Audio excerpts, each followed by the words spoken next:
I get that ego and identities need to feel right in order to secure themselves. And if I were to let go of being right from that righteous point of view, which is like a right that defends itself, what's underneath that is a lot more vulnerability. And if you're not comfortable with that, then the identity is going to secure itself all back up again. And you're going to get back into, I'm right that this is the right way and that's the wrong way. And I'm right to be more like this and not like this. And it's just, we all get secured up again in these defense mechanisms to protect this deep, deep vulnerability that comes under, what if I don't know? People don't like to sit in, I don't know.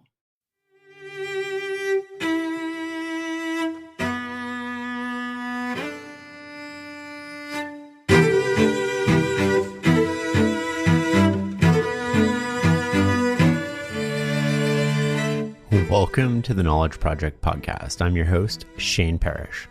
The goal of this show is to master the best of what other people have already figured out so you can unlock your potential. To that end, I sit down with people at the top of their game to uncover what they've learned along the way. Every episode is packed with timeless ideas that you can put to work in life or business. If you're listening to this, you're missing out. If you'd like special member-only episodes, access before anyone else, transcripts, and other member-only content, you can join at fs.blog/membership. Check out the show notes for a link.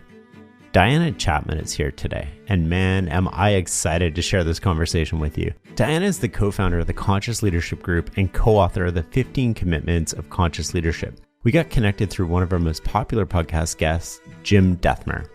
Diana is an incredible signal in a world full of noise. In this episode, we explore the three flavors of the drama triangle, victim, villain, and hero, and how they all come from our desire to be right.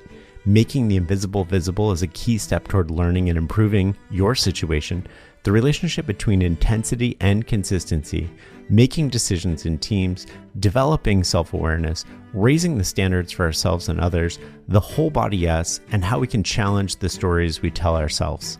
It's time to listen and learn.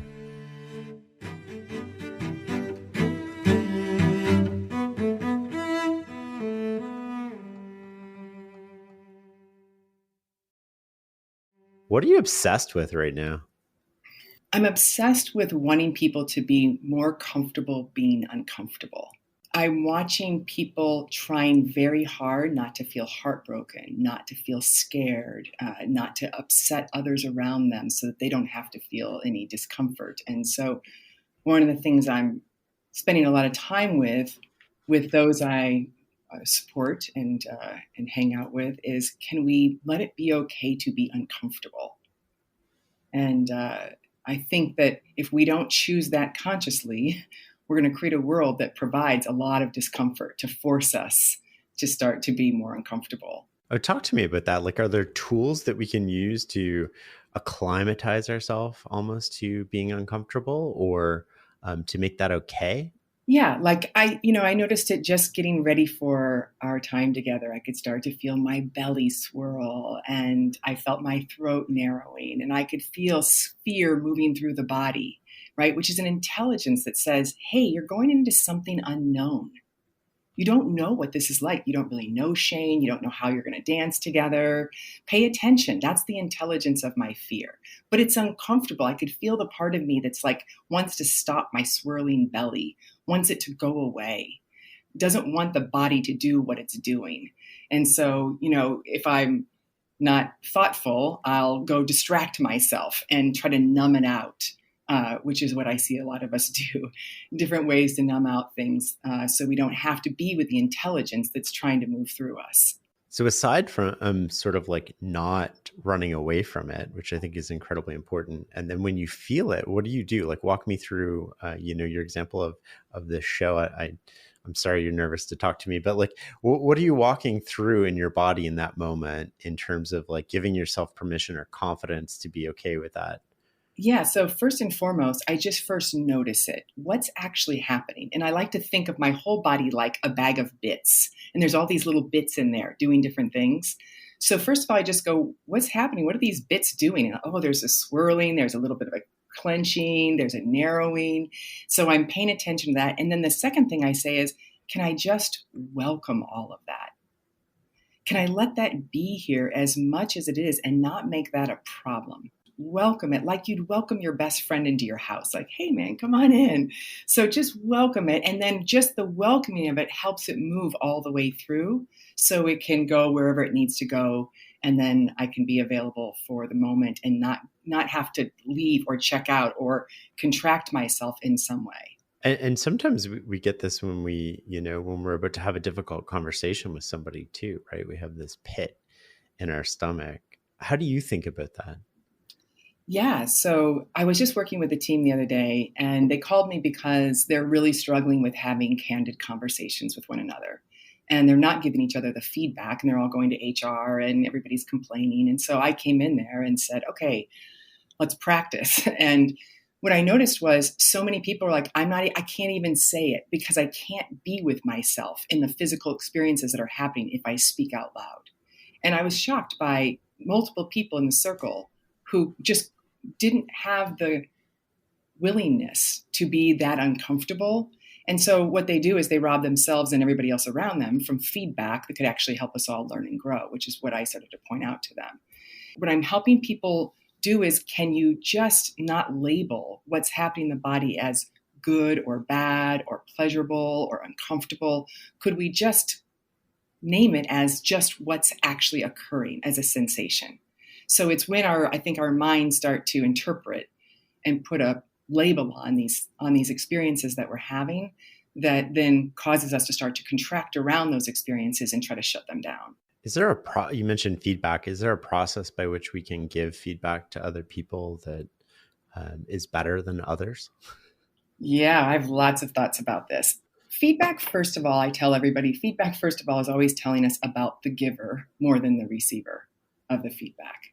Some woman on that same team, she said to one of her colleagues, I have this thought that you have a big head and that it keeps you from being more effective.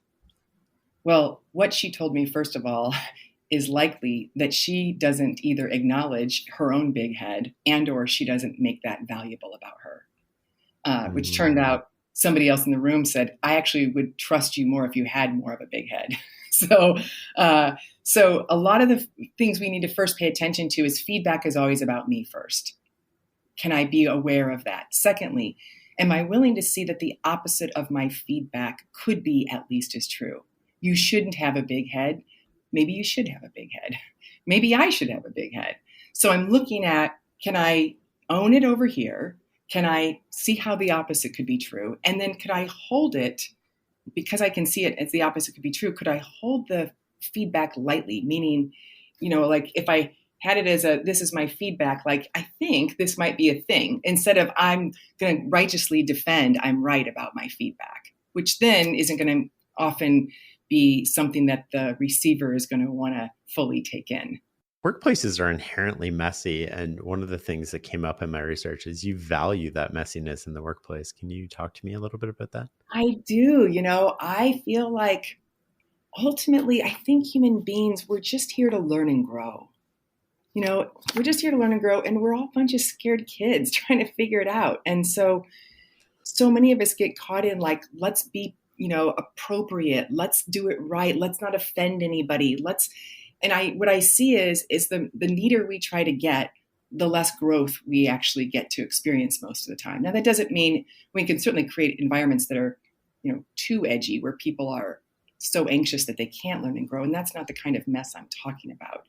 But I'm talking about, can it be okay to have some tension sometimes, honor polarities that are happening in the room, use that as an intelligence that's allowing us all to evolve?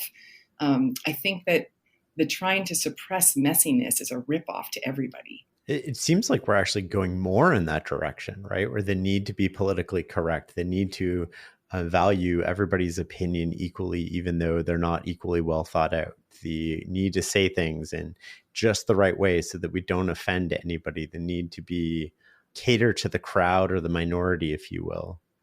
Yeah, I'm very concerned about that. I feel like we're not giving each other enough space to toddle. I really like this word toddle, like I'm a little toddler crawling around, and I want to learn how to walk. And that looks so wild to be able to reorient my body like all these adults are. And you just see the toddler is trying, and the adults are saying like, great job, you fell down, and then you don't see the toddler saying, bad toddler, what's wrong with me? You see this toddler staying so curious, and you see everybody else around them supporting that curiosity. I just want more of that with each other, so like, hey, yeah, you fell down, you're learning. Can we just grant each other more patience to support that, while at the same time honoring, hey, everybody's got to do their work. Everybody's got to pay attention. So it's a yes and in my world. As you were saying that, one thing that came to mind is sort of like we're in a way more fearful of putting ideas out there because they could be proven wrong in the future, or we could look like an idiot in the future. And so we just don't put those ideas out there. And then we end up, the world ends up in a worse place because of that. And we don't, what struck me about what you said is the tolerance for other people. It's like we forget that other people are human and they do make mistakes and they can be wrong. And instead of looking at it at an issue basis, we look at it as a person basis. Well, Diana said something, that was incredibly silly. Therefore, Diana, we're not going to value her opinion anymore. Yeah. And I can feel that, I was making up a story like, okay, Shane's more of an intellectual and likely his crowd's more of an intellectual, and I'm not an intellectual and I don't think of myself, I'm very experiential, and I can feel that part of me that gets scared of, am I going to come on and people are going to dismiss what I have to say because it doesn't have scientific data to back it up or whatever. And, for a long time, I think myself and others, we hide out because don't come speak out about just your own experience or what you know, because if it's invalidated, it feels dismissive and people feelings can get hurt or, and no one wants to be sounding stupid. There can be this like backup. And what I'm trying to do is find my own courage to come out and speak and say, okay, I don't know. I mean, do any of us, we're just learning. So I'm just going to put stuff out there and I'll learn from your feedback. I'll learn from my own experience, and that's the best I can do. And that's courageous for all of us. And it takes courage to speak out these days. Totally. I think the ultimate question is not whether this is my truth versus your truth, or how I see the situation versus how you see the situation. It's more like, does it work? Right. I have a bunch of stuff that works for me. And when I share it with a certain group of people, it really works for them. And so that's all I know it works for some population of the planet. And so perhaps it might work for you, maybe not. Take what works and ignore the rest. That's the advice of the podcast, right? Exactly. Talk to me about the difference between the to me and the by me leader. Okay. We got this model from Gay and Katie Hendricks, and I don't know where they got it from, but it's this idea that there is a line and you're either in this above the line mindset or this below the line mindset. And when you're above the line, you're recognizing life is happening by me. And in particular, my own experience is happening by me. So my emotional states, my physical states, my mental states are happening by me. The circumstances out there are not ultimately the cause of my direct experience here. So it recognizes that I have a lot of creativity here. I am the creator of the experience. Whereas when I'm in leadership from to me, it's more of those things out there are affecting me. It's happening to me. So I don't get to have ultimate creatorship here. I'm now a victim to some of the circumstances around me.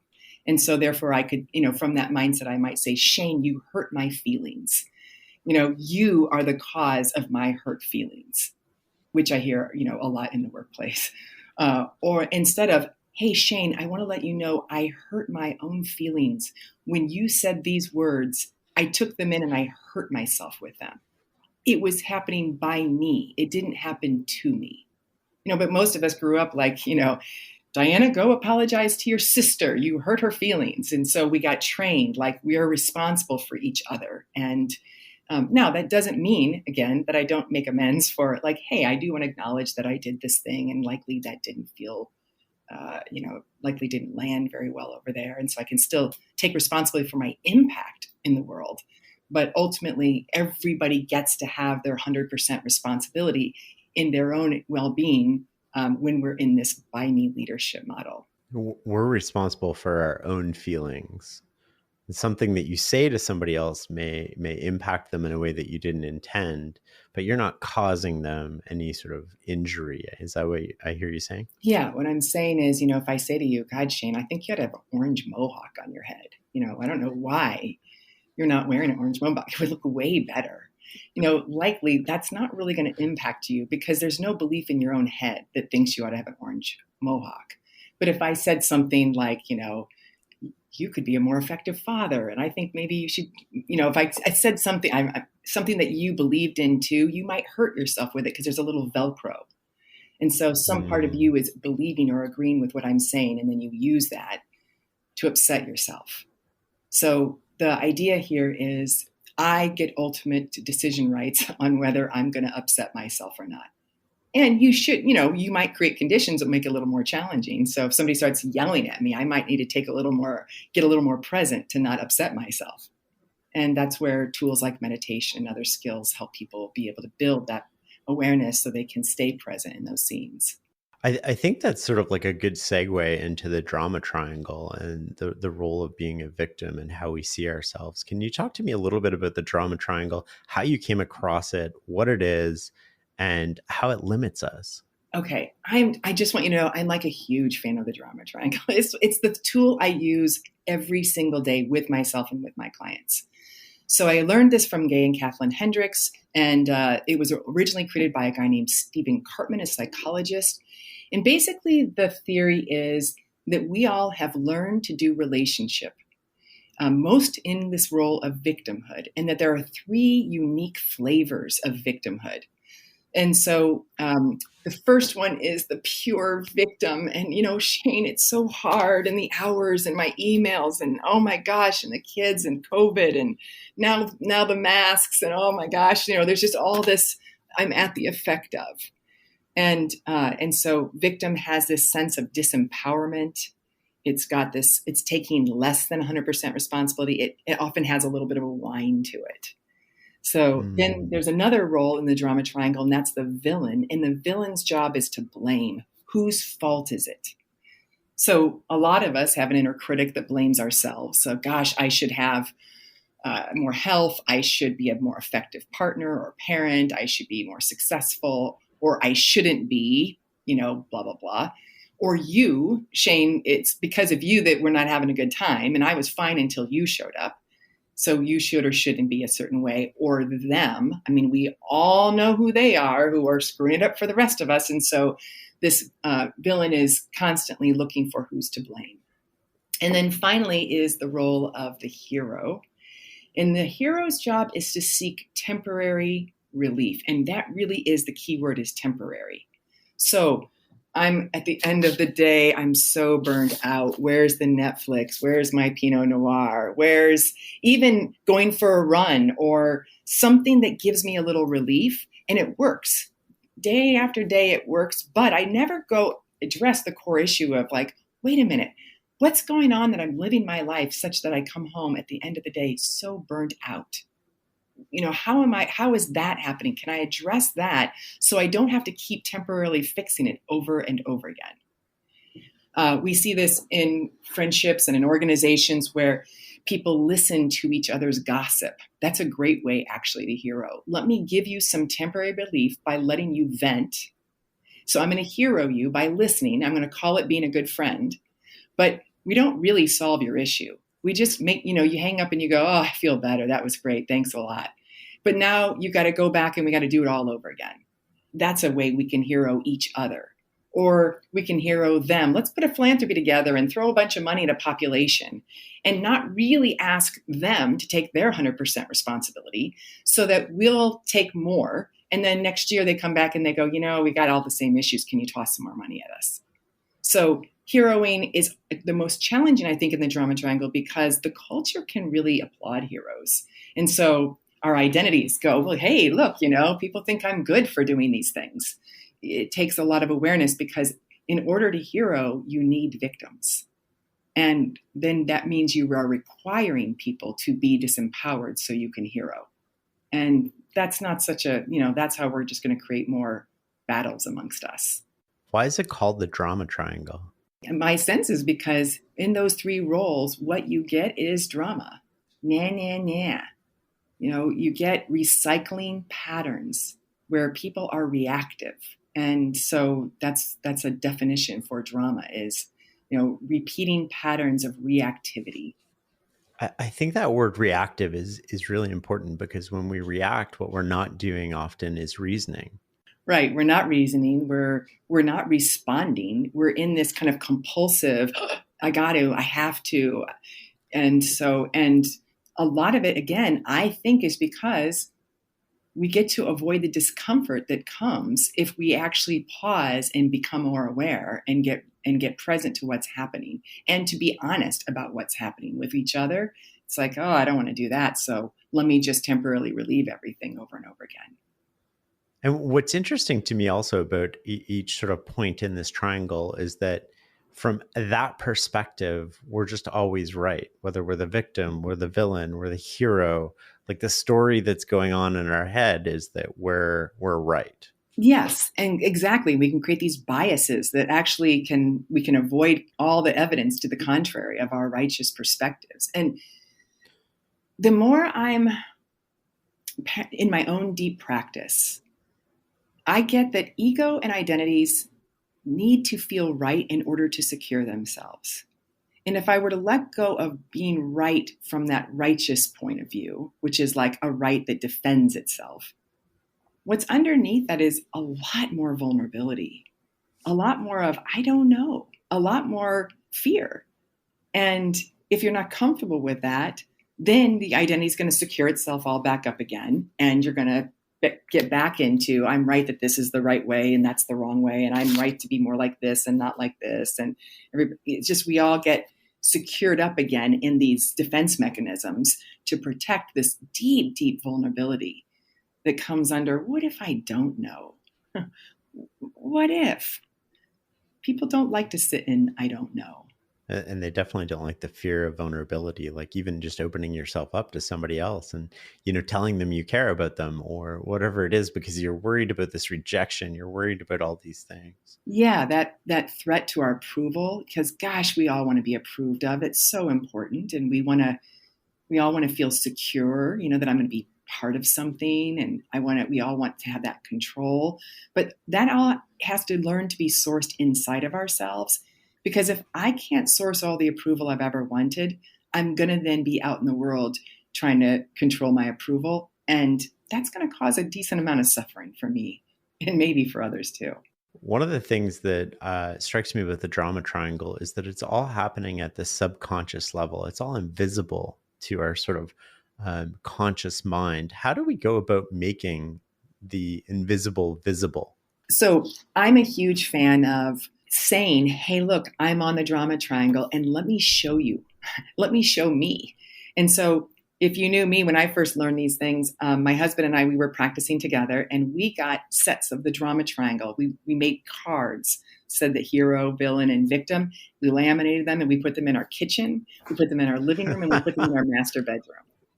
And so whenever we'd start to have any kind of a discussion that had any sense of reactivity to it, we would literally get on the drama triangle. We would step on it and we would move our physical bodies around on the basis as we could feel ourselves, I can't believe you didn't get the kids to school on time. I'm on villain, and then I always have to do it and I can never count on you. And so I would just run around on those bases so I could see, as long as I'm going to have the conversation from here, I'm not really going to be able to learn and grow and really understand how am I co-creating these scenes that I tell myself in the world I don't want, but yet unconsciously I'm creating them. And so if I'm on the drama triangle, those will never become aware. So I'll never be able to permanently shift those issues. So I think having drama triangle physically on the ground to step on and talk about and make big, I say let's soap opera this baby up. And so let's, make it the biggest tragedy. So it's kind of funny because, when you're in the drama triangle, everything starts to get serious. And my experience is the more serious we are, the less we learn. And if you look at all mammals learn best through play. And there's research suggesting that children also are much more able to learn when they're in a states of play. So if I'm serious about something and it's not funny, and the more not funny it is, the more likely I am to shut down all the awareness and all the learning that could actually really take me to a new place. So I like when I go into a team, I'll say, all right, what's one of the issues that you guys have going on? And they might say, we haven't made numbers the last 2 quarters. And I say, okay, let's make this the best drama you've ever seen. Like everybody, imagine we've all been at the bar, we've had several drinks, and we're a little sloppy. Get on the drama triangle and really bitch and moan about this issue. And first of all, that's sort of relieving to a lot of people because it's like, really, I get to do that? And so I let them get on the bases and bitch, moan, and complain, and who's to blame, and how do you fix it, and how are you at the effect of it? And just letting that out, we all get to go, okay. All those parts get to bitch, moan, and complain. Now what? Now are we willing to get off this drama triangle so that we can actually really learn how to co-create a different option? And so I'm all for exaggeration and play around when we're in the triangle. Walk me through what's next. Like you do that, you have that session, you bitch, moan, you complain, you get it out, you over exaggerate, you feel really good, and then you feel open and a little bit safe, I would imagine. What's next? What's next is, can you just recognize you're in this drama triangle, you guys, because you're scared. You're at threat. Feels like a threat to your security or control or approval. And most people will go, yeah, I am threatened. I do feel threatened. Now, a few people will say, I don't think I'm threatened. But then if you help them see a little more clearly, everybody eventually gets to see, okay, you're right. I'm in a state of threat. So the first thing I know is if you can't accept the fact that you're in a state of threat, you'll never shift anything.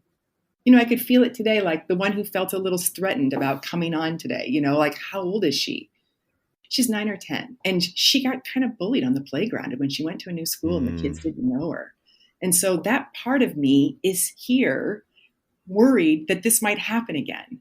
And so I just go, oh, sweetheart, you're just scared. Yeah, come sit on my lap. So if you know me, I do that to myself. I'm like, oh, come on, have a seat. And I'm not trying to stop it or numb it. You are welcome to be scared. Let's move that all the way through to completion. Take a breath with that, welcome all those sensations, and then check and see, is there something that you need? And can we get that sourced from within so that then you can be able to respond? So first and foremost, after you recognize you're in this reactive place in the drama triangle, accept you're scared. And then after that, you just check and see, would I be willing to move from threat to trust?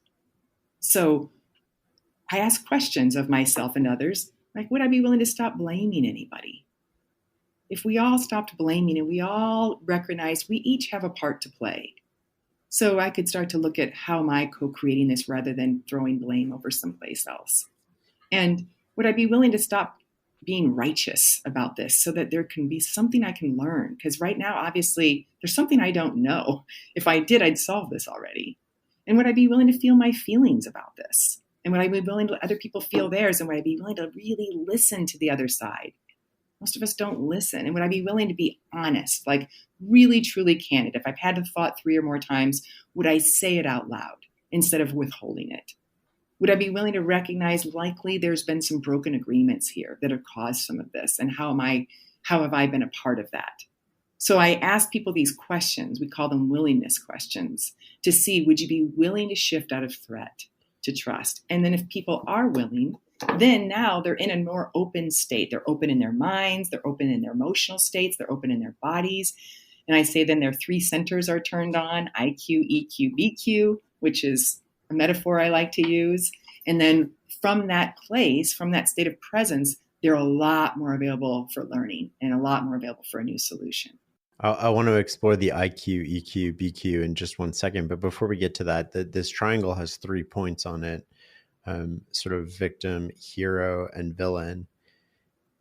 Talk to me. Are they all equally weighted? Like, is Yes. one a better position to be in the other, or are they all the same? They're all the same. They all are taking either more or less than 100% responsibility in their own ways. So they're all not really taking full ownership. And they're all really brilliant. Honestly, I mean, I really appreciate our psyches that created these structures to protect ourselves. Because that's what the drama triangle is. It's a reactive defense mechanism that we've all set up. And each of those bases is equally valuable in its defense mechanism. So, and my experience is that when people are dealing with any issue, they're going to be on all three bases. They're going to have some of each. Now, some of us tend to, we learn to do relationship being more of a hero or more of a villain or more of a victim or some combination. And that often comes because maybe those bases were already taken by the people we grew up with. And so that's kind of a natural default that we go to. So we have typical patterns that we do, but they're all equally weighted. One of the things that you mentioned, and not necessarily related to the drama triangle, but as a way to get out of it, was taking a breath. And I find that really interesting because this summer I took my youngest child cliff jumping. Ooh. And his first cliff that we jumped off was like 30 feet, right? So not, he's 11 years old. This is not a small feat for him. And the way that we sort of overcame this was through like breathing, and we talked about confidence and doing difficult things and doing things we've never done before. Mm-hmm. And we have a history of this. And the easier, my theory on this is like, the easier we can recall things that we've done that are difficult. And the more we can just take a deep breath, we can talk to ourselves in a positive light. We've done difficult things before, and that makes it easier to go forward. But the question is, what role does breathing play in that? Because I've always noticed that breathing's a part of it. Like when I was talking to him, I'm like, just take a deep breath, slow it down. And then you mentioned that, and I thought of that instantly. First of all, I'm just touched by your fatherhood that takes him and helps guide him to go to those edges. It's a great gift. And that you could remind him, we've done difficult things before. And so bringing some rationality in. But then also that breath helps relax the body. It helps open up the contractions. It helps us get more present here. It helps us recognize, breathing doesn't just happen to me.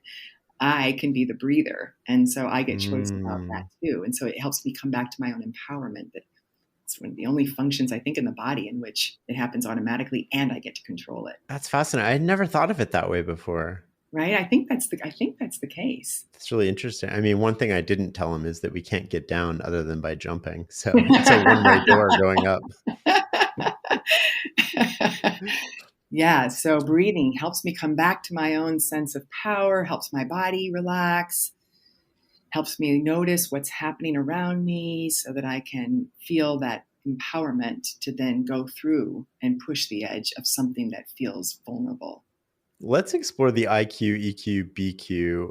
What's the relationship to sort of each other and relationship to peak performance? This is my theory. It's just a theory. I have no idea if I'm right. But I believe that we have these three centers of intelligence. So this intellectual intelligence, this emotional intelligence, and this instinctual or body intelligence. And my belief is that different people lead with a different intelligence. I think we all have all three, but some of us lead with intellect, some of us lead with emotional intelligence, some of us lead with BQ. And so what I'm interested in is helping people honor their one they lead with. So I lead with BQ. That's my I feel things. I don't intellectually know a lot. A lot of the things that I can go toward, I feel them. It's like a mammal maybe who goes back to a watering hole hundreds of miles away. I just kind of know my way. And that's challenging when you say to a group of people, like, I think we should go this way. And people say, well, where's your data? And for those of us who have more BQ intelligence that leads, it's difficult because it's like, well, I don't necessarily have that data.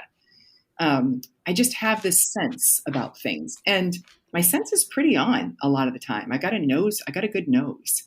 And so, we didn't get trained, most of us in schools, to honor body intelligence.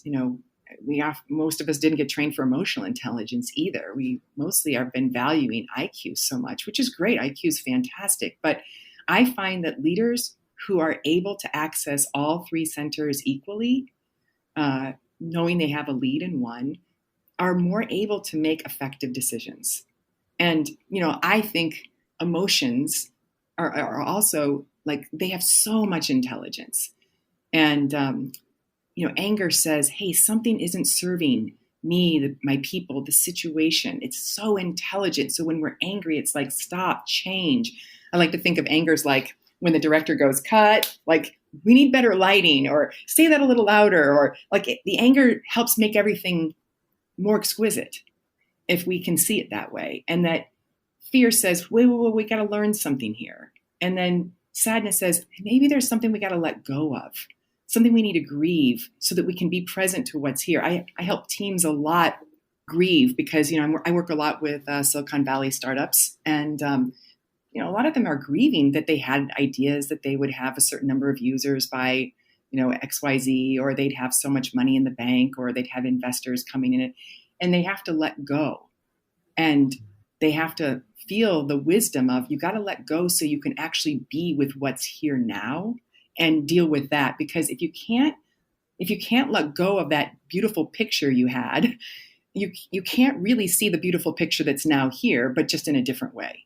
I was with a team in which they had to cut. It was right before COVID, and they had to cut, or right as COVID was happening, 20% of the team. And so I asked the leader of the organization, would you please give space to the whole team to grieve? So he did. He said, just presence for a minute. I imagine we're all really grieving the fact that our colleagues are leaving and that this isn't going to be the same place. And I want to make space for that and let us talk about it for a minute. And so what I think happens is when people are able to talk about those things, they get it through the system. It doesn't take that long, but they get to really presence it, feel it in the body. Maybe it's tears, maybe it's just some aches in the chest, maybe it's just some darn, but can we let that come all the way through? And then, okay, all right, well, that has happened. Now what? And if we don't give space for that, it ends up happening through gossip and people talking. And then we waste a bunch of energy doing all kinds of things to try to get that grief through that we didn't, that we don't know how to get it through because talking alone isn't going to make that happen. There's just a lot, a lot of whole body intelligence that still we're just getting started in helping people understand and value that. There's so many ways that I want to follow up on this. One of them is sort of like avoiding the feeling actually makes the feeling come up later and in more unpredictable ways. Like I see this with my kids, right? When they try to suppress their anger, it comes out later in very different and difficult ways. And it seems to last longer. Whereas if you just embrace it and you feel it, right, and it sucks and you learn how to deal with it, but then it passes. Yes, it passes. And if it doesn't pass, then it does become suppressed. And then what can happen is a story can start to be created.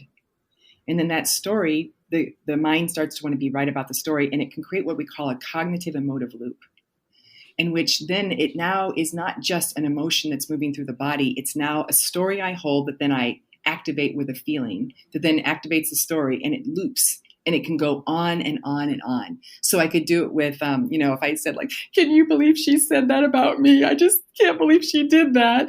And I'm right that she shouldn't have said it. And then I upset myself with my righteous story. And then that saddens me. And I'll just loop and loop and loop. And then I could be sad forever about that. How do we break out of that loop?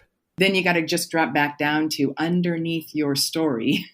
Just what is the sensations? And I like to get back to sensations because maybe I don't even know what the feeling is. Just can I come back to what's happening in the body and let that process itself all the way through? And the body knows. The body knows how to move itself, sound itself, express itself to let it go all the way through. And it's great to have, I think, opportunities for, kids to be able to, and we're all kids at heart, but to be able to have, an environment in which kids can go, yeah, buddy, you're angry. I welcome your anger. How angry are you? Like if your anger could make a sound, what's it sound like? Instead of well, if you're going to be angry, honey, you have to go to your room, which only just validates the child's belief that anger is not welcome here and I got to suppress it. Talk to me. You mentioned being at this crossroads, right? And your body's telling you, you lead with your BQ and your body's telling you to go one way. And then you're trying to communicate to somebody who might lead with more emotion or intelligence. How do we learn to have conversations between these different leads? Yeah, it's a great question. So what we have to do is honor that. That's one of the reasons why we like the diversity amongst us is maybe you have some data that will suggest why my idea is or is not a good idea. Or maybe you have some emotional intelligence that says, as I'm hearing you speak, I notice I feel really scared. And the fear is very strong in me. And I'm not sure that we know enough yet to make that decision. So we count on each other and each other's intelligences to bond together to see what do we all have our own unique intelligences, an agreed upon next step. And maybe we do say, hey, in this case, like there are times when I say, hey, look, you have brilliant intellectual understanding of this topic. I'm going to bow to you in this case because I think you're probably, you demonstrate a better track record in these areas. So I'm going to listen to yours. And whereas you might say, hey, Diana, in this area, you tend to always have good instincts. I'm going to go your way. And then all we can do is learn, but it's just our job to keep listening over and over again to what do we notice? What do we notice here as we decide next steps? One of the most interesting quotes I've probably come across in the last year has to do with this. And it was, I think it's Jeff Bezos, but I'm going to butcher the quote a little bit, but it was basically to the effect of when my body disagrees with the data, it's usually my body that's right and the data that's wrong. Yeah, that's my experience. I had a son, and when he was in high school, he was using a lot of marijuana. Not well. And he was such a smart kid, already been moved up a grade. They wanted to move him up again. I mean, brilliant intellect.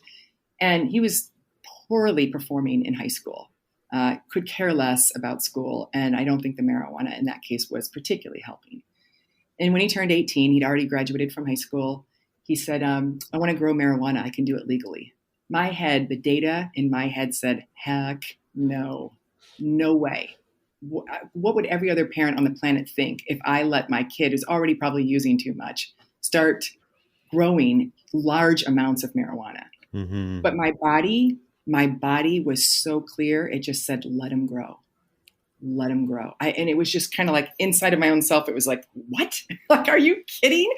But I said, okay, if you can prove that you can make it legal. We live in California at the time he could do that. And so first of all, I thought the kid will never grow a plant because, he's never done anything like this in his life. But his passion for marijuana, he learned everything he could about it. He wasn't a particularly social guy. All of a sudden, he's social. All the other young adults around want to come learn from him. He grows the most glorious marijuana plants. He makes a business out of it. He gets people to come in and work for him. He sells it all to the legal places. And he comes to life. It's like his passion for something, because he just didn't have his passion at school. And he ends up going off to the community college, then off to UCLA, graduates with a computational math major, while, thriving now. And I really do think my body knew when my head was so looking at the data that suggests this wasn't a good idea. You got to just trust this knowing you have. I like that example a lot. One of the things you mentioned in that I find myself dealing with all the time, which is what will other parents think of me? And, when I'm conscious about it, I'm like, I really don't care. But there's this unconsciousness to it where, oh my God, like if my kid has a temper tantrum, like what are other parents I'm a bad parent all of a sudden, right? And then you think about it and you're like, well, wait, that doesn't actually mean I'm a bad parent. And, but that initial feeling is such that I'm being judged by other parents. Yeah. I'm afraid, what are they going to think? And then I'm also afraid of like, what's my kid going to think when they grow up? Are they going to be is my son going to come back and go, you should never have let me grow marijuana? Like, what were you thinking? So it's like this double whammy, for most of us of it's what are the parents going to think, but what's my kid as an adult going to think about my choices? And so it does take a lot of presence to listen, to tune in, and to decide ultimately, I am going to do the best I know how. That's all I can do. And for me, I keep using this mantra in my head, which is I'd rather learn than be right. I'd rather learn. Like we're going to learn about what happens here. Because if I try to be right, I'm just going to miss out on something else. And so, and when I say this about be right, I mean righteous, because it was righteous in my mind when I said, no, he shouldn't grow. I was being righteous. I wanted to prove that it wasn't a good idea. Now I just would rather learn. I just know I'll learn something. And learning, when you're in a by me leadership stance, learning is the most important thing. And it's being in a state of awe. Like, it's a wild world out there. Let's find out. What's it going to be like, That whole state of being righteous, I never heard it in that term before, but I'm just seeing myself through this lens, right? When I used to work for a large organization, I was a knowledge worker.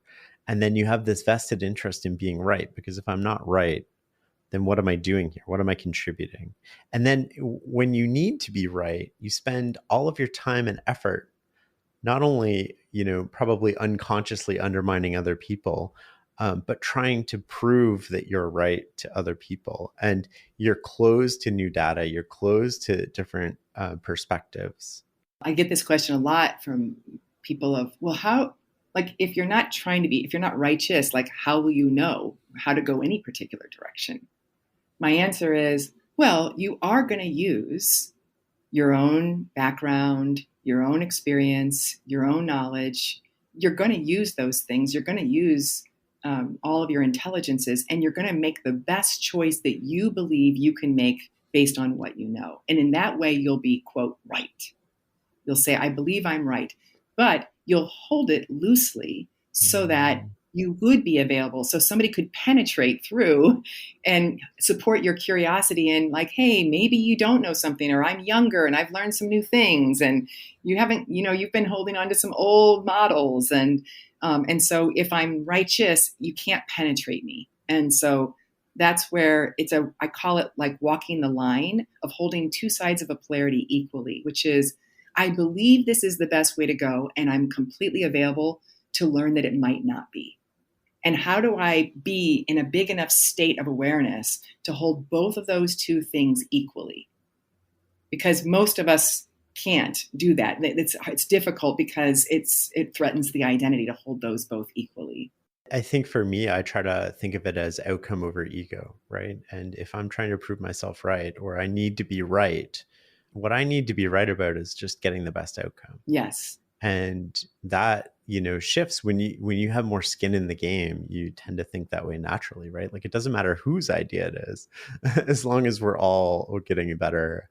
But when you work in an organization, you have a different sort of self-image, I guess, of your contribution. Yes. And, like, you're an investor. And so we know you're making decisions that affect lots of people's money and maybe their businesses and that you're investing in. And so we're looking at, of course, you want to be as thoughtful as possible. So you want to really do this well. And you only can know so much. I mean, no one ever can say, I can 100% say without a doubt, this is the way to go. I mean, it's rare that happens. And so being willing to stay in that curious place while being very definitive on your choices. One of the things I love about it is it's way more relaxing on the body. And we don't, you get to sleep nights, and, you're just, all you can do is the best you know how, and just give yourself a break.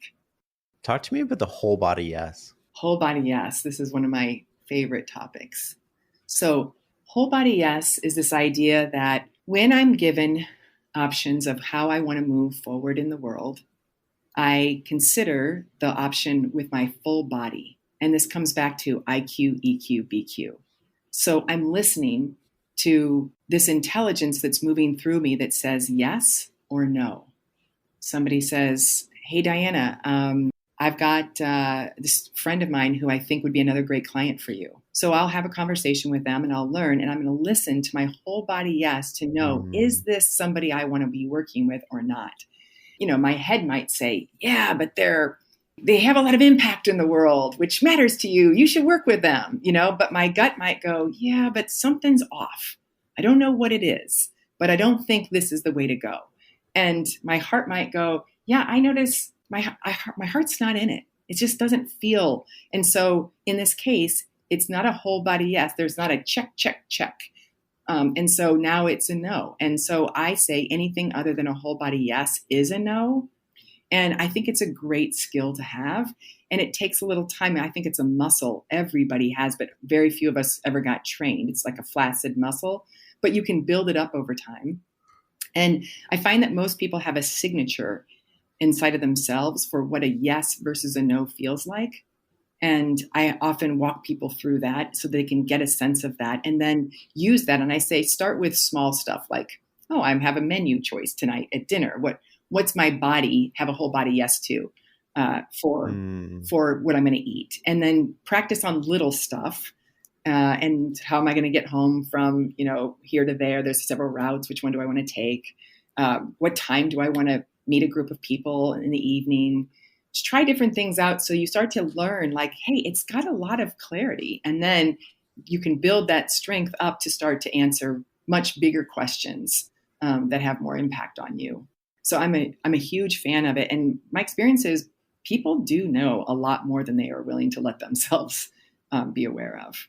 Talk to me about when we use it and when we don't, because one thing that was interesting there, like when should we overrule ourselves? Like with your son, you didn't have a whole body yes, and yet the outcome in that case was a great outcome. And in some cases, when you're taking a client or you're getting yourself into an investment or a situation, you want a whole body yes. When do we use these? When do we overrule ourselves? So that's a great thing to come back to the issue with my son, because I actually did come to a whole body yes. The first response was no, yes, yes. But I was in reactivity.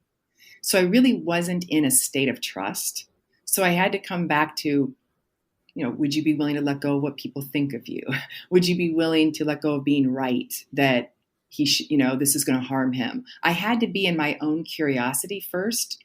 So then once I relaxed, then I asked, do I have a whole body yes? And in that case, I did. We have to check and see, am I checking for whole body yes from reactivity? Because if I am, then I need to shift it over. If it's a no, I need to shift over and see, am I in a state of trust such that I can get a much more accurate read on whether this really is a whole body yes or not. One thing I like about it is it raises the bar, right? Like it raises the standard for what you agree to and you commit to. Well, I love the word exquisite. And it's something that I'm putting a lot of attention on is how could I have it be exquisite? And what I find for myself and others is I can make a lot of things good. Give me some lemons, I'll make you lemonade. It's good. But I might never taste champagne if I'm just tolerating good. And so I'm really learning how to be discerning to say, but what if you could have exquisite? I'm learning to say no to a lot of things. And it's very heartbreaking, honestly, because those things are good and they're wonderful. And it doesn't mean I let go of all of them, but I've been letting go of a lot lately. That's been wonderful. But I think there's even something more aligned, more on purpose, more, that gets me humming because it's like uses me in the ways that give my gifts the most, impact in the world. And I'm really in devotion to whole body yes for that reason. I want to explore that just a little bit more in terms of was there a recent event that changed this? Because I find with myself, like if I'm saying yes to average opportunities, there's so many of those opportunities that I never, ever have time for the extraordinary ones. Mm-hmm. So I have to learn to say no to the average opportunities to create the time and space to work on extraordinary ones. Yeah. But I'm curious if there was an event that sort of made that happen for you. Was it, or if it just sort of like was a realization that you came to slowly? I think if you knew me, you would know that I grew up in a really, I think, as families go, it was a very sweet family dynamic. And of course, there were challenges in there like all families. But overall, I grew up in a beautiful family. All of my sisters, we all went to the same college. We were all in the same sorority. We're all really close. I mean, it's very kind of rare in that way. And we all lived in the Midwest and we all were having children around the same time. The children were all close. It was really good. But I just had this sense like there's something else. And there was this day where it was kind of the first and last day I ever heard such a very direct call, but it just said, you got to move to California. it's so good here, though. I just built my dream house with my husband. I mean, it was so good. But there was just this sense of there's something calling you that's going to be even more exquisite than this. And so I didn't have a job. My husband didn't have a job. We just said, like, we're going to take the leap to California. We didn't know where we were going to live. It was just this really radical surrender. And we came out here, and sure enough, as beautiful and as my life had been up until that point, it became a whole nother level of exquisite coming out here, living outdoors in this land, creating community that I was so aligned with, and then having this work be so fulfilling out here in a community that was much more open to it at the time. This was 20 years ago, where nobody where I was living in the Midwest had a clue what I was up to, and so that was the beginning of me listening to a call and risking a lot, and then discovering, wow, it could be even better. And so that's a regular practice for me now. Is whenever I feel it, and it's pretty clear to me. I just had another round of it, like make space. I grow a lot of fruits and vegetables, if you knew me. And so, I love cutting. It's about ready to cut the fruit trees here, cut off all the dead wood.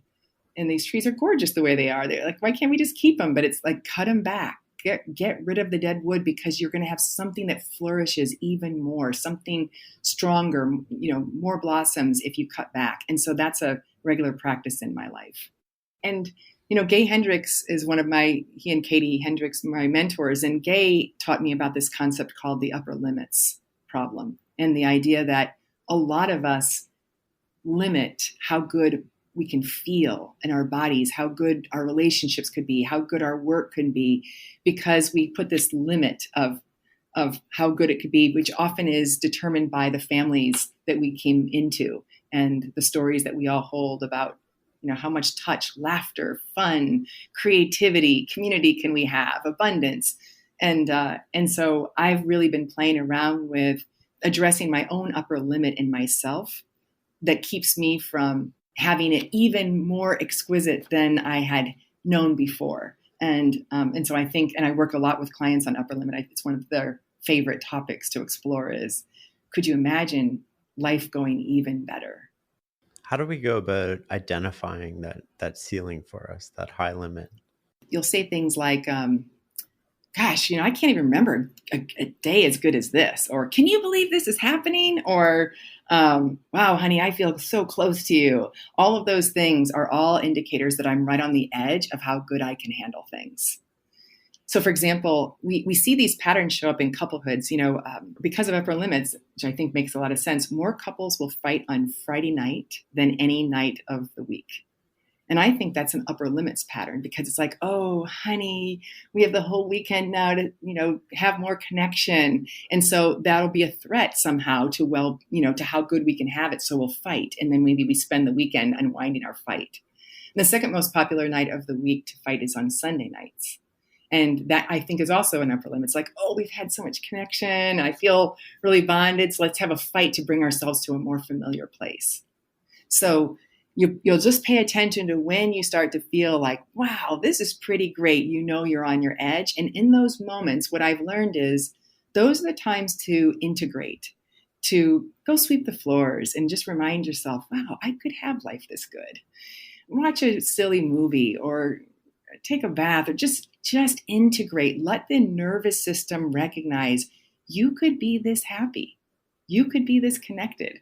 And then once the system is settled in, then it's available to even go up a little more. And then you settle in and a little more, and you settle in. So you start to grow over time, the nervous system. And so when I first met Gay and Katie 23 years ago, they were describing to me, their exploration of this upper limit. And Gay said something like, I live in a mild state of orgasm most of the time. And I was like, oh, I want that. Whatever that is, give me that. And I can feel that now. Like I get what he was talking about. And I have built that over time by learning that it's okay to be happy, because a lot of us are told, if you're too happy, people are going to cut you down, or people won't want to be with you, or you won't want to be with them, or maybe you don't deserve it. There's all these deep unconscious patterns in us, psychological patterns that keep us from opening to life going really well. Go deeper on where we are scared almost to be happy. Yeah. Yeah. It's like, who do you think you are? You think you're so much, a lot of us got told that, like, don't have a big head. Don't be too happy. Don't be too sure of yourself. Don't be too full of yourself. And of course I get the message underneath there about be humble. But it's like, could we be humble and be just having a blast? I mean, if you knew me, you would know I have a fantastic marriage. I don't seen anything better. I've seen maybe some equal ones, but I have a great marriage. I've worked a lot of time on that marriage. I have fantastic relationships with my children. I have an amazing community of friends. I mean, I love them. I mean, I actually created a business in which I brought a lot of my friends in. So like most of the time when I hang up a business call, it's I love you. Like it's crazy. I live in a beautiful place. I get to be outside hiking all the time. It's so good. And I'm just learning to let it be okay to be that good and not apologize or not feel bad about that or not worry when the shoe's going to drop, to just recognize, yeah, it's really wonderful. And so my whole life is in devotion to how good could it be, including most importantly, how can I most give my gifts to serve those around me in ways that are really meaningful to me and really supportive to them, because that's one of the things that really is creating one of the most beautiful parts of my life. I love that. While we're on the topic of relationships, what's the hamburger versus steak life or steak sex life thing all about? Yeah. So I've been with my husband since I was 16. So you have to know that we were very young when we got together.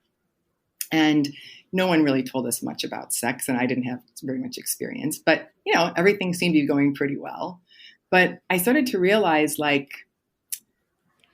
it's starting to come a little ho-hum. Like, it's good. I mean, it's good.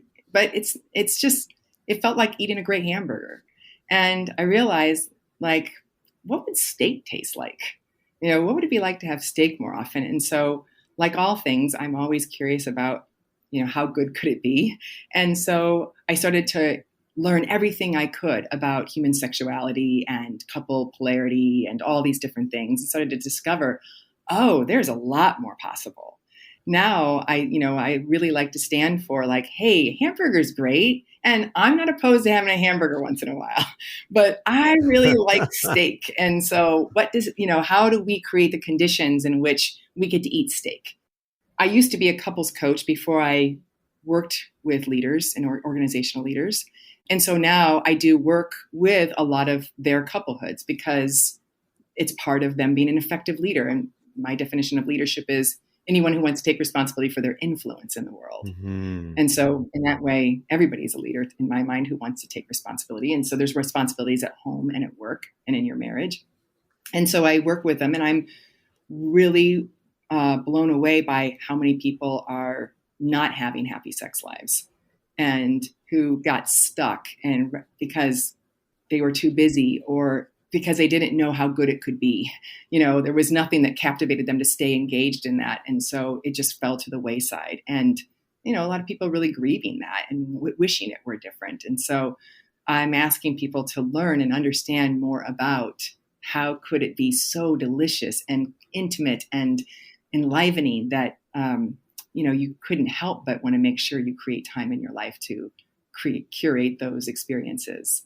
And it's not for everybody. I want to honor everybody has their own different preferences and needs. But I think there's a lot more people who would be interested in cultivating a really hot, juicy sex life if they had more tools and understanding of what does steak look like. And again, we have to get uncomfortable to have these conversations. And again, it's very vulnerable to start having open and honest conversations with your partner about what good sex is like. And again, if we're not willing to get uncomfortable, then we're not going to have great sex.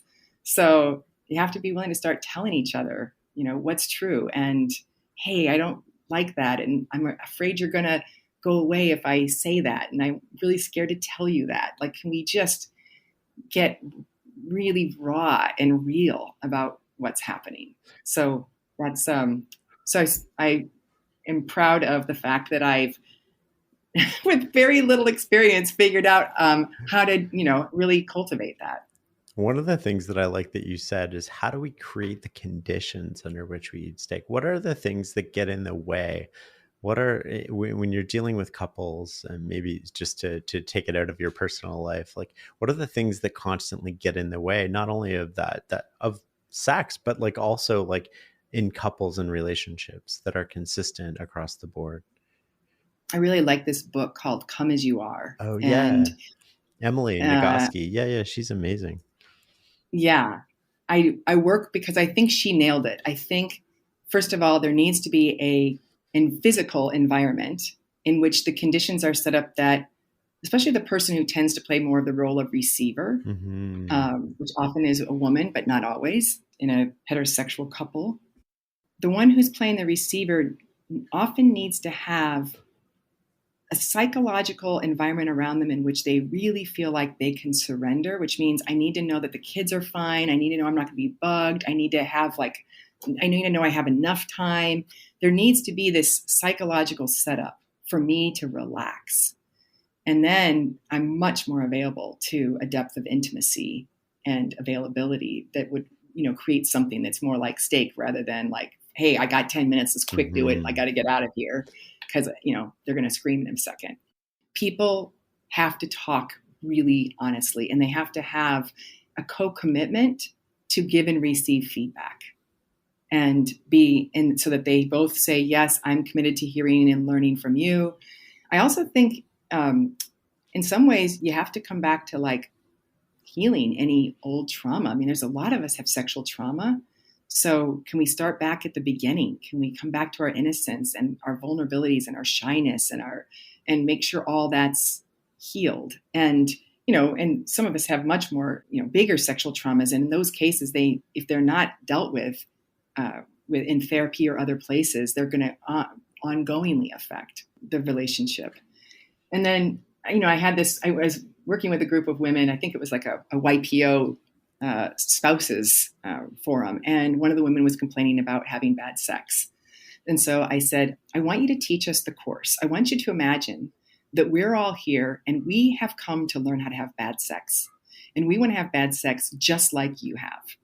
So could you put together a list of everything that we would need to do or be in order to have bad sex? So she thought about it for a little bit. And she said, well, first of all, believe that if you tell him that you don't like something, that he'll go away and won't take care of you. So you got to believe that right off the beginning. Secondly, keep all of your preferences to yourself and just hope that he'll figure it out. Third, do whatever he wants and don't really ask at all. Don't believe that his needs are going to be more important than yours. And so she went on and on. Like she gave us like 12 steps to how she creates this mediocre sex. And that was a big aha for her because she's been sitting around waiting for 20 years for this to change and being at the effect of it in the drama triangle. And now recognizing, just as she was able to teach the course, oh, I'm the creator of bad sex. I tell the world I wish my sex life would improve, but survey says it's not true because it's not improving and it's mine to change if I would choose to do so. But there's a threat to her to change the pattern, so she doesn't. And one of the things I'm good at is helping people be with their discomfort because that's the catalyst for most human beings to change, is to finally face and feel the cost of the patterns that they're in. I love that. For those of you curious listening, we did a podcast with Emily. I think it's episode 66, Nice. and where we explore sex. And it was one of the most amazing conversations, although slightly awkward for me to talk about sex to hundreds of thousands of people. Right. Um, Right. Which is why we don't talk about it, because it's like, yikes, right? But exactly, it's like, oh, exactly. all the more reason why. I mean, there were so many things I didn't know, and I was mad. I remember, like in my early 30s, being mad, like, how come I didn't know this stuff about sex? Why aren't we teaching this? I think it got really awkward for me when, my mom listened to it and was like, we need to talk. And then, my neighbors just started like looking at me a little differently after that episode. Uh-huh. I'm Uh-huh. curious, switching gears a little bit. How do you think about the relationship between intensity and consistency? I don't think anyone can be consistently intense. Uh, and I think that that's a great setup for burnout, which is what I see all over the place. When you say intensity, it's a state. It's got a lot of, at least for me in there, it's drive, it's passion. To me, it's like a weather pattern. There are times when it's great. It's a great weather pattern to have, and it meets the moment. And then there are times when it needs to be this like quiet, still lake. And it's our job to be aware of when, what weather patterns. Some of them, they just come through us. We don't really get to have much control over that. Intensity comes when it comes, or grief comes when it comes. And there can be intensity in my grief, or there can be a stillness in my grief. And so it's about paying attention to what serves the moment, I think, over and over again.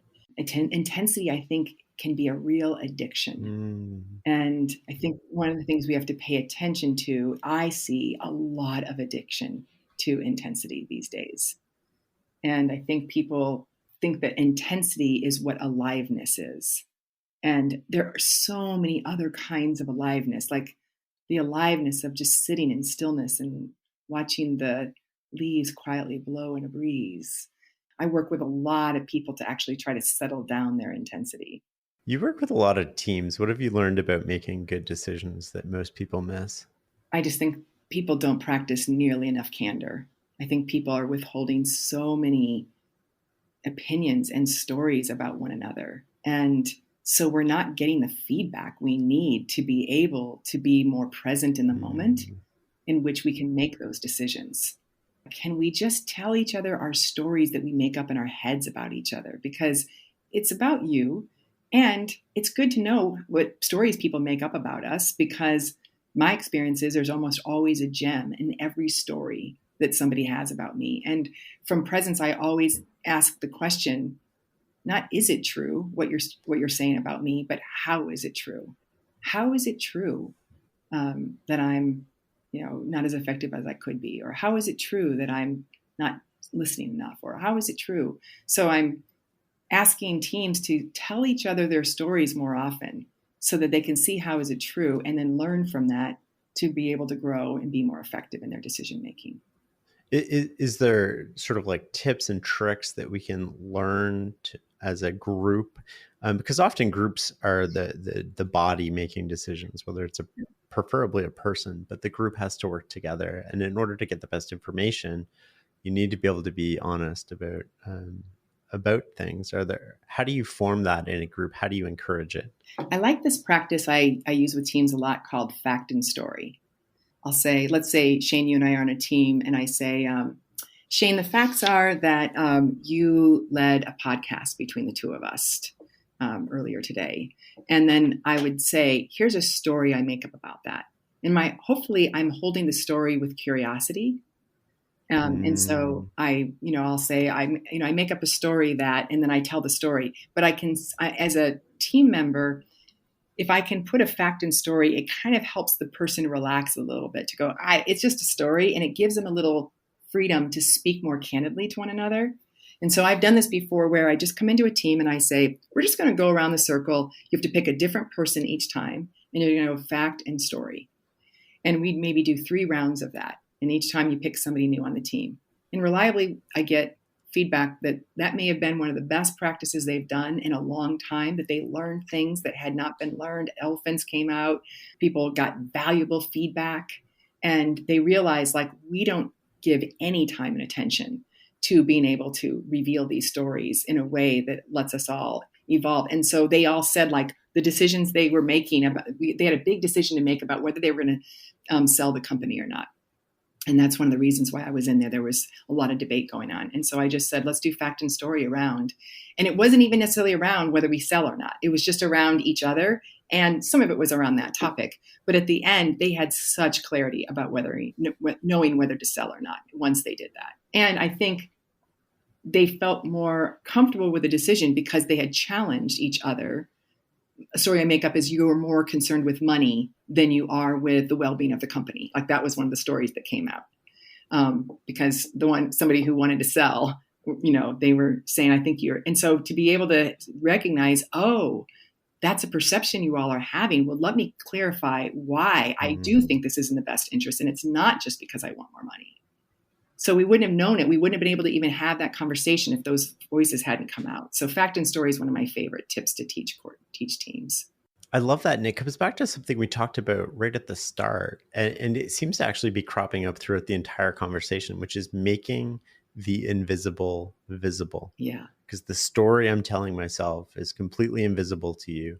And the way out of this story to a better outcome is to start making what's invisible visible, so I can course correct, so you can understand me more. I do think that's since I was a kid, I would be nervous because I would say, like, doesn't everybody see this stuff? But they all look like the parents are all trying to make this invisible, and it's not invisible to me. And so I think that's been my whole life, actually. And just getting that aha, hearing you talk, like my whole life has been, I relax more when we make the visible or the invisible visible. It feels like a friendlier world. It feels like we can do something with that. We can't grow with the invisible. So that is, I think much of my work is about that. My inner work as well as my outer work. Yeah. Well, let's explore a little bit about self-awareness, which is something that I know a lot of us, including myself, want to cultivate. And then we're not really sure how to go about it. How would you advise us to go about developing a deeper sense of self-awareness? If you know me, you would know that I really like this body of work called persona work. Some people call it parts work. And it's the idea that inside of us is a makeup, like inside of us is like a village of all these different characters. And they all have different agendas, and they all have different strategies for how they move around in the world. And they're brilliant. They all showed up somewhere along the way to protect us, and they all have superpowers. But they also all have shadows. And a lot of the work that I have done with myself and with others is to start to name these different parts and to start to play with them. And to play with them, meaning, can I have some fun with them? Can I allow them to sit at the table inside of my own beingness? Because most of us start to say, like, these parts are okay, but these parts aren't. And we start to relegate those down to like a dungeon inside of ourselves. So a lot of my job has been to go open the cellar door and see who's down there and pull them back up and liberate them and bring them out and play with them so they don't play me. So, everyone, I would say everybody has a bitch inside of them, and a lot of us could say, like, don't be bitchy. But I say, we gotta let the bitch be at the table, because the bitch has a gift, and the bitch, there are moments in life in which we would want the bitch leading the show. She could be really protective here. So how do we just, though, make space, accept the bitch so that the bitch doesn't run me?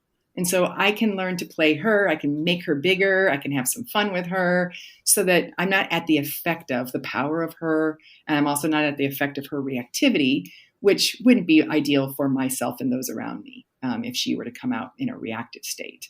Like if you came to the Conscious Leadership Group, where we hold these events, and if you came to one of our events, Shane, one of the things I would do is I would say, what's a part, Shane, that you know you have that you don't like about yourself? So can you think of one, like something about you that you go like, oh, I really wouldn't want people to see this part. Yeah, but I'm not going to say it out loud. So if you were we would just edit that out. You just edit that. Or I'd say, maybe you don't even know the part. And I would say, Shane, what kind of people bug you the most out in the world? People who aren't aware, who just aren't conscious of other people, like who don't hold the door or just have no context of like that they're impacting other people. And I feel horrible even saying that out loud. So right. So then what you tell me is you haven't allowed that part of you to be at the table.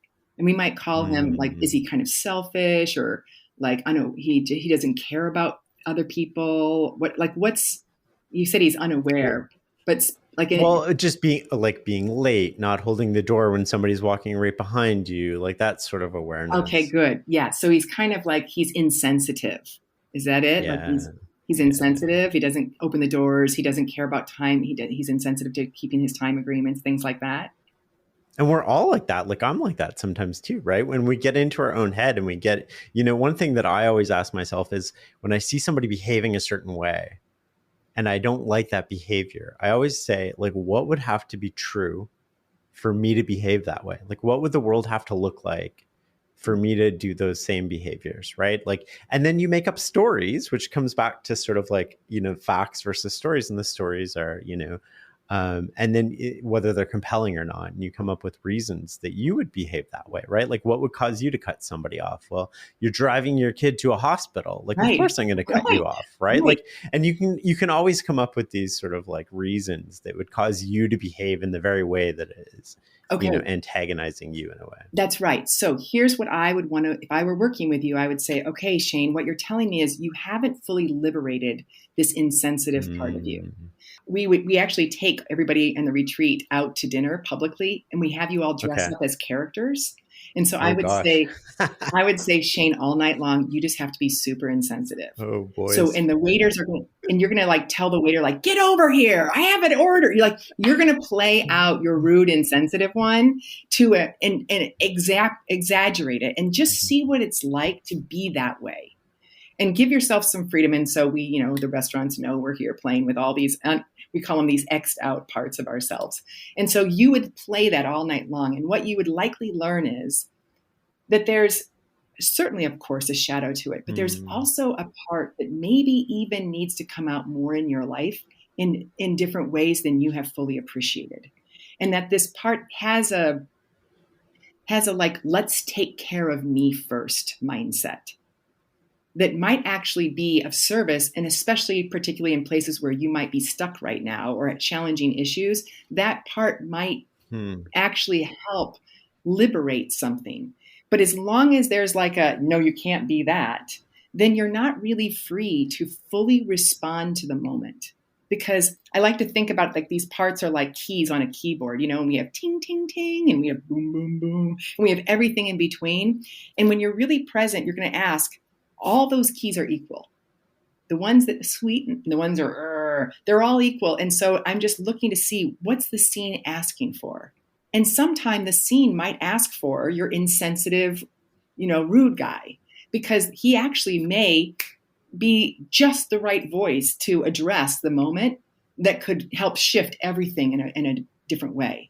Right. But most people I see have decided like these things are good and this is me, I'm this and I'm not that. And then when the moment comes, I can't actually respond to it because I don't have access to my full self. And so I'm all about find every part out there because it also lives in here. And can I find its value? Can I see its gift? And can I appreciate that it has a place? And how do I make room for all of that at the table? That's been my deepest work. And that's where I help a lot of other clients is bringing those parts back online so everybody's whole. And because then what you get is I get self-acceptance because now I don't make any part wrong. Now I don't have to worry so much about what everybody thinks of me. I don't have to control myself anymore by saying I can't be this, I can't be that. So now I'm free inside, I'm liberated in there. And I don't have to be scared anymore that I'm going to make a mess because I'm not going to have these patterns now come out unconsciously because that's what happens. If you don't be present to them, they'll play out unconsciously and you'll make a mess. And then you'll think, oh no, that makes me even more clear. I can't bring it out. And so the value of recognizing, honoring all the parts, all the personas, and seeing their great value. Like to your point, it's a great value to go get out of the way. I got a person who needs to get to an emergency and I'm willing to cut people off. I'm willing to do whatever I have to do to save a life. Like we want that part of you. And we want him here all the time, available whenever he needs to be here. And we find ways to play with it, like how do we have fun so it's funny? Yeah, definitely. Because if it's funny, then when you see it out there and you watch somebody being rude and not closing the door, then you go, oh, that's kind of funny. Instead of, oh, how rude, like what a jerk. Because now I recognize, oh, everybody's just doing themselves. And it's not, no one's bad or wrong. No one's a problem with a capital P. Yeah. Everybody's just reacting, and they've got their own agendas in there. And so I just get to use it all as a mirror to love and value my own self.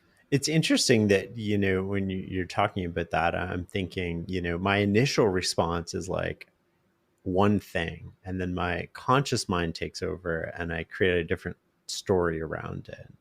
I think that initial response, to your point, is highlighting parts of us that maybe we suppress and don't let out. And that's why it's aggravating us. Like the woman who said, you have a big head, to the guy. And then, somebody goes, you actually could, you don't have a big enough head. Right. It's like, So of course she gets reactive, and then she starts to pull away, and she gets disconnected from the guy with the big head because he represents something that she has X'd out in herself. And that's what I see going on is we're all projecting onto each other. Mm-hmm. Oh, I'm not like that. I'm not like that. Well, we are. We are. We're like all of that. it. Yeah. And it's naive to think I'm not like that, but that's where all the war comes from. That's where the battle is lived, is in this belief that I'm separate and not like you, instead of I'm just like you in my own way. And can I love that part of me so that I can love that part of you? And then I'm going to be able to be more curious and open to how do we make better decisions together, because I'm not against you anymore. Mm-hmm. And I think that's going to be one of the number one keys to all of us getting out of our own way here, is this deep interpersonal work around loving these parts. What's the most important thing for you to remember when you're under a lot of stress? I'm just scared. I'm just perceiving a threat to my security, my control, or my approval because I've left presence. So if I can come back to right now, no past, no future. Right now, how am I? I'm a woman sitting in a chair. I'm okay.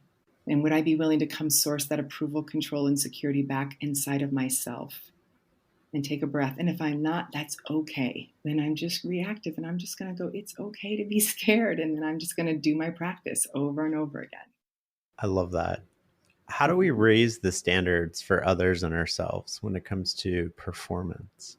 The more I can be in the present moment, rather than in an imagined future that I'm scaring myself with and trying to respond to, or, caught up in a bunch of wounds from my past, the more I can be right here, right now, in a non-triggered, non-reactive state, the more effective I'm going to be. And so it's all about cultivating a set of tools that I like. And everybody has their own set of tools that they like. But what are the tools that we're going to use that bring us back to presence over and over and over and again? And will we devote to that? Like, a lot of us care about our physical well-being, and we go to the gym or whatever the equivalent of that is on a regular basis. Like, would you go to the gym in your own consciousness on a regular basis? And so, I use my phone. It's telling me all day long, Diana, where are you? Or Diana, could this be more exquisite? Or Diana, what are you feeling right now? I have ways in which I'm going to the gym, throughout my day, so that I just keep staying aware and building those muscles, because they're just, in my mind, it's just like physical muscles, where they can atrophy quickly if they're not used, and you can easily go back to old patterns. And so it's reliably tending to those. And of course, meditation is helpful, and emotional, coming back down into the body and being willing to be with that discomfort. All of those things will allow me to be more present, and then therefore far more effective. And I think this is going to be, I think we're going to see this more and more. For a long time, you could have a really unconscious culture and a lot of drama and be wildly successful as a business. I don't think that's going to be the future. I think the teams that are the most present are going to win the games. And I think we're moving into a much more chaotic world, and things are not going to be as predictable, and we're going to need all of our wits about us, and presence will be the gift that gets us that. So, and I think people are starting to get that. And the millennials, certainly, one of the gifts they're giving us is, they don't want anything other than that. They really want to be in cultures where people are relaxed and open and curious, and not defending and righteous and nah. I want to come back to the stories that we tell ourselves and the stories that other people have. And those stories are our beliefs. We have facts about a situation, and we create stories which, sort of weave together our beliefs about the situation. How do we go about lovingly challenging those stories, not only for ourselves, but for other people? Great. So it's easy for myself, because for myself, I have this I call it a sacred law. I have these sacred laws inside of myself, and they're sacred just because I'm in devotion to presence. And so a sacred law for me is anytime I catch myself wanting to be right, I immediately pause and just look to see how could the opposite be true? Or how could the other perspective be at least as true? And even when I really want to bite down and like, no, I'm right, which I do a lot, I just go, it's a sacred law here, Diana. You're gonna have to get curious here, and I force myself to stretch and open in those moments, and so that's my practice. And then when I'm around other people who I have a co-commitment to do this with, and this is important because I think that it's not friendly for me to point out when people are being righteous or closed-minded. If I don't have an agreement that we're going to commit to calling that out, then me calling that out to people isn't necessarily friendly. So when I'm co-committed with somebody else to giving and receiving feedback when we think we're getting righteous, then I might say something like, hey, I really hear you. I hear you have that perspective. I'm just wondering on my own right now how that might be true the other direction. So I demonstrate my own curiosity, and that's one gentle, simple way to do that. So I become the presence that I see missing over there in them that then often might get them to open up as well. Another more direct way would be, I hear that. Could you argue, like, let's say your life depends on it. Could you argue the other side for a minute and see what we can learn over on that side of things? I really like to play like, imagine there's a jury and you have to argue the other side. Mm-hmm. Sometimes with teams, it's pretty common that when there's a big choice to be made, teams often divide almost right down the middle, which is, I think, a law of nature, that polarity forms. And half the team says this way and half the team says this. And so one of my favorite exercises is put a piece of tape down in the middle of the room. And I say, first, argue for your side first, the side that you really go at it. Let's debate. And then I have them move and physically move their bodies to the other side. And I say, now you have to argue from the side that you're on. And that works so well. And so, that's a gift we can give each other is, okay, go argue from the other side. One of my favorite quotes from Charlie Munger is that he says, I never allow myself to have an opinion on anything that I don't know the other side's argument better than they do. It's beautiful. And I think of that often because to me, it's the work required to have an opinion. Yeah. Like we all have opinions, but have you done the work? Have you done the homework? Have you earned it? Yeah. It is, and that's where we get into this sort of notion that we talked about earlier, whereas everybody wants a voice, but not all those voices need to be equal because not everybody's given equal consideration and brought equal judgment to those opinions. Mm-hmm. Yeah, especially these days because we're getting more and more polarized in our opinions. And so it's like, you've got to, if you're going to, and I work with a lot of activists and I say, if you have an opinion that you think you're right about and you're going to go in and try to, from that righteous opinion, make any change, good luck. Yeah. It's a setup. It's a setup. You're just part of the issue now. You're going to keep it going. And even when we were able, I think that the days of us like browbeating people over the head with a newspaper to get them to do stuff is sort of like long gone. But even when that worked, it didn't really work. Like it worked in the moment. But what you really did was you made invisible, right, this resentment that I have that becomes like this negatively coiled spring that is going to come out one day in it. It might be 3 months from now. It might be 6 months from now, but it will come out because the story that I've told myself about that is one where I'm the victim and I need to extract some sort of vengeance, if you will. Yeah. I say all we did was just move the deck chairs around on the Titanic. And so we make ourselves believe we've done something different, but we're still sinking here and not going to any place new. And I think that's the thing I most want to like scream from the rooftops is from my vantage point. It's like, we're not doing anything new most of the time here. We think we are, but it's just still the same na. It's just now we switch roles and nobody seems to see that, can we just wake up to that? So, it just requires us to drop down much deeper into something else that's more interesting, that's more vulnerable. Which usually comes down to something like, I'm scared. Me too. I don't know how to do this. Me neither. Okay, that's a good starting point. I like that. A final question. I'm conscious of time here. How do you define success? I think for me, it's that one, what I'm doing has meaning to me such that when I'm on my deathbed, I will say, I'm really grateful that that's how I used my time. That I was a contribution to others, and that I enjoyed myself, that it was fun, that I felt that like time and space went away when I did it, because I was so in the moment, giving my gifts. That to me is success. It's like this hum. It's a hum that I feel inside, and a looking around and seeing that was valuable, that was helpful to others. I love that. And I love the fact that you tied that to how you feel in your body. Thank you so much for an amazing conversation. You are so welcome. I'm glad to be with you. And thank you for this opportunity. I'm really grateful. Thank you so much. The Knowledge Project is produced by the team at Farnham Street. I'd love to get your advice on how to make this the most valuable podcast you listen to. Email me at shane@fs.blog. You can learn more about the show and find past episodes at fs.blog/podcast. Can you do me a small favor? Go online right now and share this episode with one friend who you think would love it. Thanks for listening and learning with us. Till next time.